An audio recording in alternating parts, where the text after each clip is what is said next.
Without water resource, existence of plants and living beings is unimaginable. Due to industrialization, modern lifestyle and population growth, demand for water has increased tremendously, leading to water scarcity globally.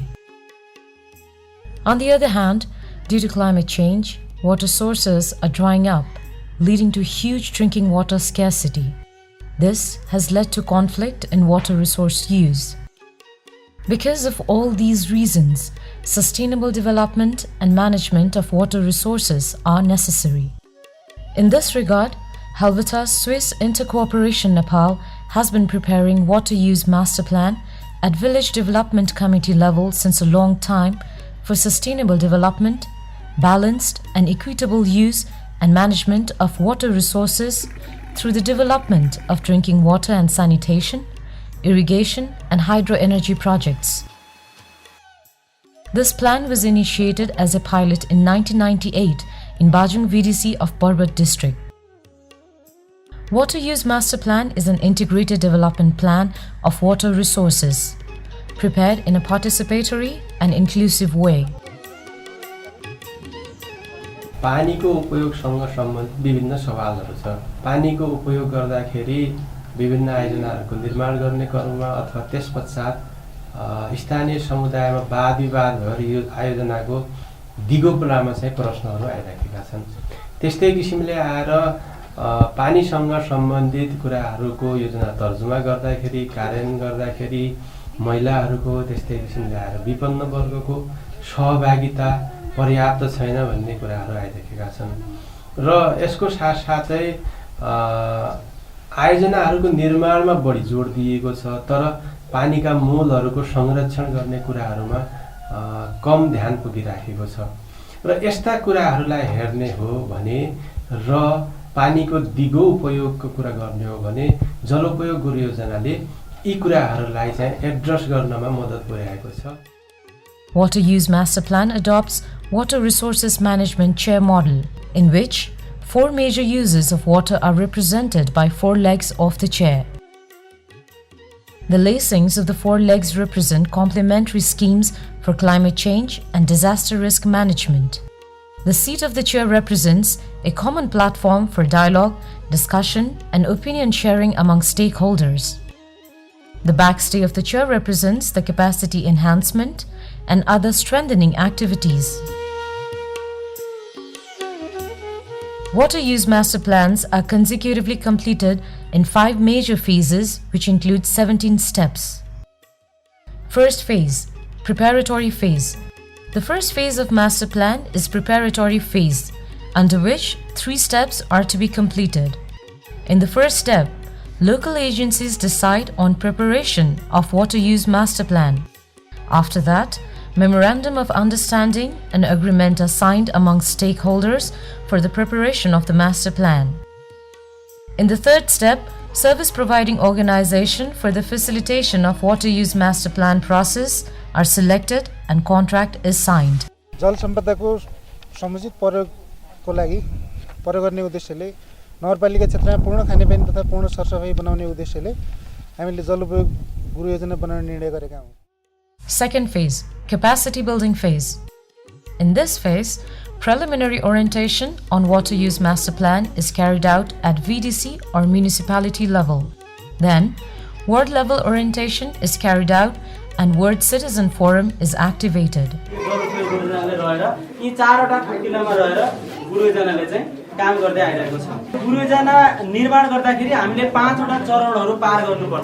Finally, capacity building training is provided to VDC or municipality level WASH coordination committee. विद्यालय व्यवस्थापन अथवा विद्यालय सरसफाइमा खानेपानीको योजना कसरी तयार गर्ने, विद्यालय वरपर रहेका पानीका स्रोतहरूको हामीले कसरी खोजी गर्ने र त्यसलाई कसरी सही ढंगमा उपयोग गर्ने भन्ने विषयमा हामीले यो तालिमबाट छलफलबाट सिक्ने अवसर पाएका छौं। The third phase, assessment phase. The third phase of the master plan is assessment phase. Under this phase, with the comprehensive participation of local community, socio-economic assessment, and water resource development related need identification are carried out. यहाँको पानीको गुणस्तर कस्तो छ अनि यहाँ चाहिँ अब पानी ल्याउनलाई कतिसम्म टाइम लाग्छ त्यसको बारेमा अनि त्यसपछि आउन जान कति टाइम लाग्छ पानी कहिलेसम्म रहन्छ भन्ने बारेमा यो सबै डाटा लिएका छौँ। यो अनुसारले हामीले 15वटा घरधुरीको आज घरधुरी सर्वेक्षण गरिसकेका छौँ। Later, under technical assessment, discharge measurement of all water sources is done during dry season. In addition to this, information on water-related existing infrastructure is collected and feasibility study of proposed schemes identified during social assessment is carried out. अब यो पानी तपाईको 30 घरधुरीलाई 180 जनसङ्ख्यालाई पुग्छ कि पुग्दैन भनेर म हिसाब पनि निकाल्छु। Fourth phase, planning phase. The planning phase starts with world-level planning. As per the data collected from field survey and world-level planning, preliminary water use master plan report is prepared. Then, the VDC or municipality level water use master plan planning workshop is organized.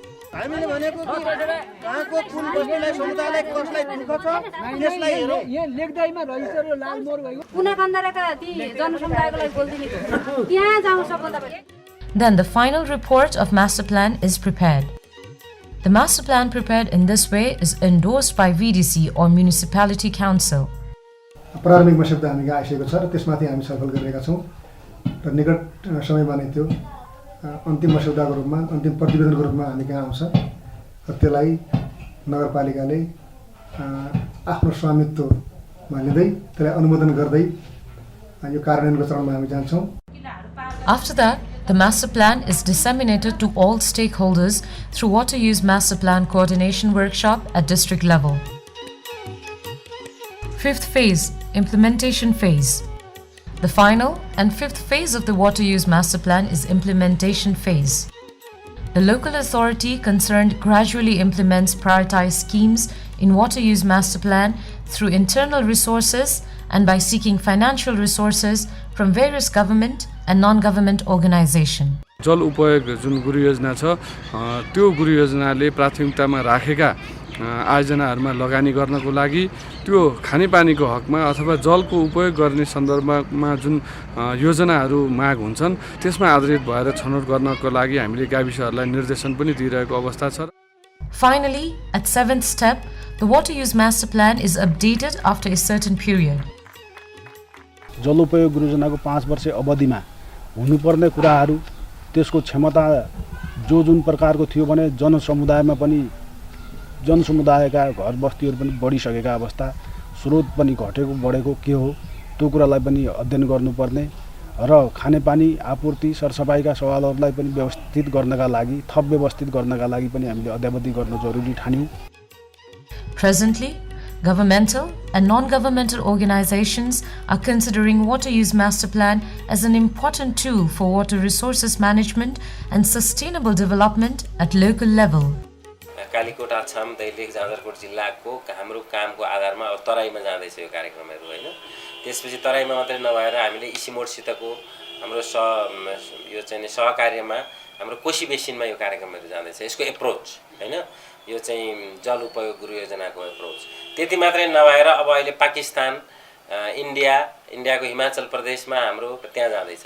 अब इथियोपियाको साथीहरुले ल हामीलाई पनि मद्दत गर्नु पर्यो यसमा त राम्रो लाग्यो यो भनेर त्यो त्यहाँ गइरहेछ भनेपछि खासगरी यो पानीको व्यवस्थापन जुन जलस्रोतको व्यवस्थापनका लागि जुन एकीकृत रूपमा यसको व्यवस्थापन हुनुपर्छ भनेर हाम्रो जुन नीतिले भनेको छ नि जलस्रोत नीतिले त्यसको रियल ग्राउन्डमा इम्प्लिमेन्टेसनको सिकाइबाट अब यो फैलिरहेछ देशभित्र पनि फैलिरहेछ र देश बाहिर पनि फैलिरहेछ जुन हाम्रो खुशीको कुरा हो। Our project has been involved in the WUMP preparation and development since the past 10 years from 2007 and until now we have developed 134 WUMPs in as many VDCs. We are considering WUMP as a very important planning tool because it sort of separates the planning from the implementation of water supply and other water uses. Planning, the early phases of course were assisted by Helvetas as they had introduced the WUMP planning in Nepal some years before, and then our own staff got trained. With an aim to expand water use master plan in all local bodies of Nepal, National Guideline on Water Use Master Plan preparation is being prepared by the Sector Efficiency Improvement Unit under the Ministry of Drinking Water and Sanitation and in coordination with Ministry of Local Development and Federal Affairs. हेल्बिटासनको सहकार्यमा भनौँ राष्ट्रिय लेभलकै पोलिसीमा परिमार्जन गर्नुपर्ने आवश्यकता बोध गरेर नै यो राष्ट्रिय स्तरको चाहिँ गाइडलाइन तयार हुँदैछ जल उपयोग योजनाको त्यो चाहिँ अवश्य नै पनि यो हेल्बिटासको सिकाइबाट यो राष्ट्रिय नीतिमै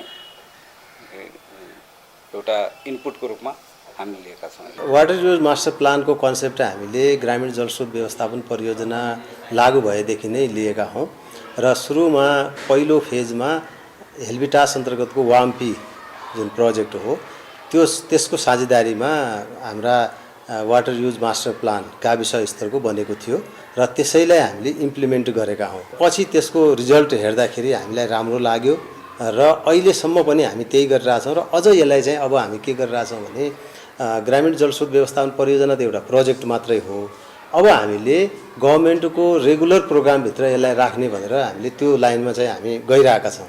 अब नेसनल लेभलमा स्थानीय सङ्घीय मामिला तथा स्थानीय विकास मन्त्रालय अन्तर्गत मात्रै होइन कि खानेपानी तथा सरसफाइ मन्त्रालय अन्तर्गतका निकायहरूले पनि त्यसलाई अन गरून् र इम्प्लिमेन्ट गरून् भन्ने उद्देश्यले हेल्बिटास आरबिडब्ल्युआरएमपी को सहयोगमा हाम्रो खानेपानी तथा सरसफाइ मन्त्रालय अन्तर्गत एसिआइयु जुन छ त्यो भयो र हामी डोलीदार मिलेर चाहिँ एउटा नेसनल गाइडलाइन बनाउँदैछौँ, नेसनल गाइडलाइन फर वुम्प preparation. Article 35, Section 4 of the Constitution of Nepal 2015 states that each citizen shall have the right to access to safe drinking water and sanitation. Goal number 6 under the Sustainable Development Goal aims to ensure availability and sustainable management of water and sanitation for all. The government also aims to provide basic standard of drinking water and sanitation service to all the citizens by 2017 and a high standard of drinking water and sanitation service to all citizens by 2030. Water Use Master Plan is seen to play a significant role in achieving these national and international goals and in realizing human right to water and sanitation.